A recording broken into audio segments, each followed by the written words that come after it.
নমস্কার বন্ধুরা, অষ্টমীর গল্পে আমি অষ্টমী আপনাদের স্বাগত জানাই। গল্পপ্রেমী বন্ধুদের জন্য আজকে নিয়ে এসেছি একটি নতুন গল্প। আজকের গল্প শরদিন্দু বন্দ্যোপাধ্যায়ের লেখা আরব সাগরের রসিকতা। গল্পটি দারুণ মজার গল্প। বন্ধুদের কাছে গল্পটি শেষ পর্যন্ত শোনার অনুরোধ রইল। বন্ধুরা, গল্পটি ভালো লাগলে অষ্টমীর গল্প চ্যানেলটিকে সাবস্ক্রাইব করে রাখুন। চলুন বন্ধুরা, শুরু করি আজকের গল্প।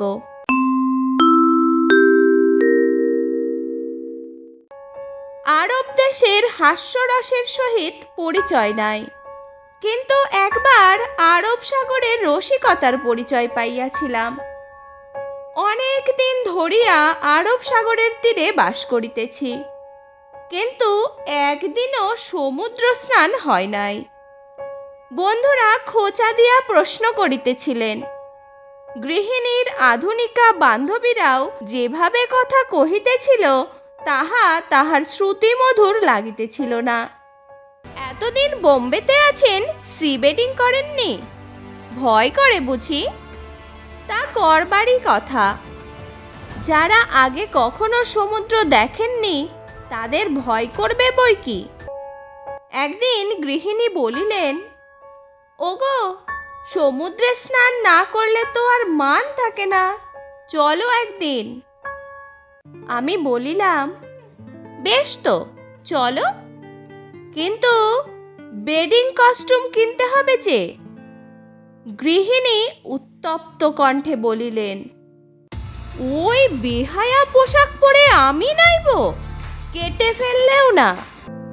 গৃহিণী কিন্তু সতেজে ওই বিলাতি বর্বরতা প্রত্যাখ্যান করিলেন। তিনি গঙ্গায় স্নান করিয়াছেন, পদ্মায় স্নান করিয়াছেন, সমুদ্রে তাহার ভয় কি? তিনি বাঙালির কুলবধূ, নিজের চিরাভ্যস্ত সাজ পোশাকেই স্নান করিবেন, যে যা খুশি বলুক। ভালোই হইল, বেডিং কস্টিউমের আজকাল দাম কম নয়। একটা দমকা খরচ বাঁচিয়া গেল। সমুদ্র আমার বাড়ি হইতে পোয়াটাক মাইল দূরে। ইতিপূর্বে কয়েকবার বিচে বেড়াইতে গিয়াছি। স্থানটা দেখাশোনা আছে, বেশ নির্জন স্থান, তবে সকালে সন্ধ্যায় স্নানার্থীর ভিড় হয়। আমরা পরামর্শ করিয়া পরদিন ঠিক দুপুরবেলা বাহির হইলাম। এই সময়টায় ভিড় থাকে না। সমুদ্রের সহিত প্রথম ঘনিষ্ঠতা একটু নিভৃতে হওয়াই বাঞ্ছনীয়। তখন জানিতাম না যে সেদিন ঠিক দুপুরবেলায় জোয়ার আসিবার সময়। বিচে উপস্থিত হইয়া দেখিলাম দিংমণ্ডল পর্যন্ত সমুদ্র যেন মাতাল হইয়া টলমল করিতেছে। বড় বড় ঢেউ বেলাভূমিকে আক্রমণ করিতেছে। বালুর ওপর শুভ্র ফেনের একটা সীমারেখা আঁকিয়া দিয়া ফিরিয়া যাইতেছে, আবার তৎক্ষণাৎ ফিরিয়া আসিয়া ঝাঁপাইয়া পড়িতেছে। ঢেউয়ের পর ঢেউ। বিচে কেহ নাই।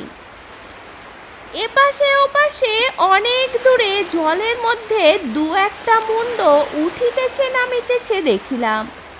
বিচের পিছনে নারকেল কুঞ্জের মধ্যে এক সারি ছোট ছোট কেবিন। যাহারা নিয়মিত সমুদ্র স্নান করিতে চায় তাহারা ওই কেবিন ভাড়া লয়। এক শ্বেতাঙ্গী যুবতী শীষ দিতে দিতে একটি কেবিন হইতে বাহির হইয়া আসিলেন। পরনে গোলাপি রঙের বেডিং কস্টিউম, মাথায় রবারের টুপি, কোমরে একটি বড় টার্কিশ তোয়ালে জড়ানো। আমাদের দিকে ঘাড় বাঁকাইয়া ফিক করিয়া একটু হাসিয়া নৃত্যচঞ্চল চরণে তিনি সমুদ্রের দিকে অগ্রসর হইলেন। গৃহিণী চাপা তর্জনে বলিলেন, মরণ নেই বেহায়া ছুরির, খবরদার বলছি, ওদিকে তাকাবে না। হেট মুন্ডে জলের দিকে চলিলাম। গৃহিণী শাড়ির আঁচল কোমরে জড়াইয়া লইলেন। ভাগ্যক্রমে আমি হাফ প্যান্ট পরিয়া আসিয়াছিলাম।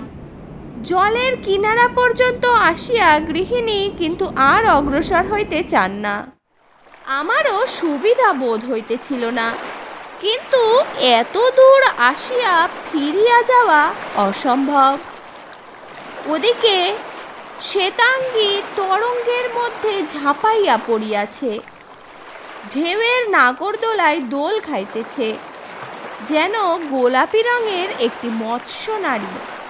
গৃহিণীকে বলিলাম, এসো, ডাঙায় দাঁড়িয়ে কি সি বেডিং হয়? জলের পানে সশঙ্ক দৃষ্টিপাত করিয়া গৃহিণী বলিলেন, ঢেউগুলো বড্ড বড় বড়। তা হোক না, সমুদ্রের ঢেউ বড়ই হয়। ওই দেখো না, ও মেয়েটা কেমন ঢেউ খাচ্ছে। আবার ওদিকে তাকাচ্ছ? না না, ও অনেক দূরে আছে, এখান থেকে বিশেষ কিছু দেখা যায় না। এসো। হাত ধরিয়া টানিয়া তাহাকে জলে লইয়া গেলাম। বেশি নয়, হাঁটু জল পর্যন্ত গিয়াছি কি বিভ্রাট বাঁধিয়া গেল।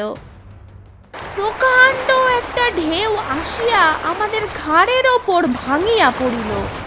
গৃহিণী পড়িয়া গেলেন, ঢেউ তার মাথার ওপর দিয়া চলিয়া গেল। ঢেউ ফিরিয়া গেলে তিনি হাঁচড় পাচড় করিয়া উঠিয়া দাঁড়াইতেই আর একটা ঢেউ আসিয়া আবার তাহাকে আছাড় মারিয়া ফেলিল। তিনি চিৎকার করিতে লাগিলেন, ওগো, আমাকে ধরো, আমি যে খালি পড়ে যাচ্ছি। কোথায় গেলে তুমি? আমাকে ফেলে পালালে। তাহাকে ধরিবার মতো অবস্থা আমার ছিল না। প্রথম গোটা দুই ঢেউ অতি কষ্টে সামলাইয়া গিয়াছিলাম বটে, কিন্তু তৃতীয় ঢেউটা সমস্ত লণ্ডভণ্ড করিয়া দিল। ঢেউয়ের তলায় গড়াইতে গড়াইতে আমি প্রায় ডাঙায় গিয়া উঠিলাম। দু এক ঢোক লোনা জলও পেটে গিয়াছিল। কোনো মতে উঠিয়া বসিয়া চক্ষু খুলিয়া দেখি গৃহিণী তখনও এক হাঁটু জলে আছাড় খাইতেছেন। ঢেউগুলো এত দ্রুত পরম্পরায় আসিতেছে যে তিনি পলাইয়া আসিতে পারিতেছেন না। তাহার কণ্ঠ হইতে অনর্গল চিৎকার নিঃসৃত হইতেছে, ওগো, কেমন মানুষ তুমি? আমাকে ফেলে পালালে, আমার যে কাপড় খুলে যাচ্ছে। শঙ্কায় কণ্টকিত হইয়া দেখি জলের মধ্যে লোমহর্ষণ কাণ্ড ঘটিতেছে। সত্যি গৃহিণী বিবশনা হইতেছেন। ঢেউগুলা দুঃশাসনের মতো ছুটিয়া আসিয়া তাহার বসন ধরিয়া টানিতেছে। আঁচল শিথিল হইয়া গেল। আর একটা ঢেউ, তিনি প্রাণপণে শাড়ির প্রান্ত আঁকড়াইয়া আছেন। আর একটা ঢেউ, ব্যাস। নারীর লজ্জা নিবারণকারী শ্রী মধুসূদন বোধ হয় কাছাকাছি ছিলেন না। দুঃশাসনরূপী আরব সাগর গৃহিণীর শাড়ি কাড়িয়া লইয়া প্রস্থান করিল। মরিয়া হইয়া জলে লাফাইয়া পড়িলাম। অনেক নাকানি চোবানি খাইয়া শেষ পর্যন্ত গৃহিণীকে একান্ত নিরাবরণ অবস্থায় ডাঙায় টানিয়া তুলিলাম। তিনি নেহাত তন্বী নন, কিন্তু যাক, চারিদিক ফাঁকা, কোথাও এতটুকু আড়াল আবডাল নাই। উপরন্ত ভোজবাজির মতো ঠিক এই সময় কোথা হইতে কতকগুলা লোক জুটিয়া গেল। তাহারা কাতার দিয়া দাঁড়াইয়া তামাশা দেখিতে দেখিতে নিজেদের ভাষায় মন্তব্য প্রকাশ করিতে লাগিল। কৌরব সভায় দ্রৌপদীর বস্ত্রহরণকালে পঞ্চপাণ্ডবের মনের অবস্থা কিরূপ হইয়াছিল তাহা অনুমান করা কঠিন হইল না। ব্যাকুলভাবে চারিদিকে তাকাইলাম। হে মধুসূদন, তুমি কত দূরে? হঠাৎ দেখি দূর হইতে শ্বেতাঙ্গী মেয়েটি ছুটিয়া আসিতেছে। খিলখিল করিয়া হাসিতে হাসিতে সে তাহার বড় তোয়ালেখানা গৃহিণীর গায়ের ওপর ফেলিয়া দিল। সেদিন তোয়ালে পরিহিতা গৃহিণীকে সঙ্গে লইয়া পদব্রজে কি করিয়া গৃহে ফিরিয়াছিলাম সে প্রশ্ন করিয়া পাঠক পাঠিকা আর আমাকে লজ্জা দিবেন না। তাহাদের প্রতি অনুরোধ তাহারা যেন মনে মনে চোখ বুজিয়া থাকেন।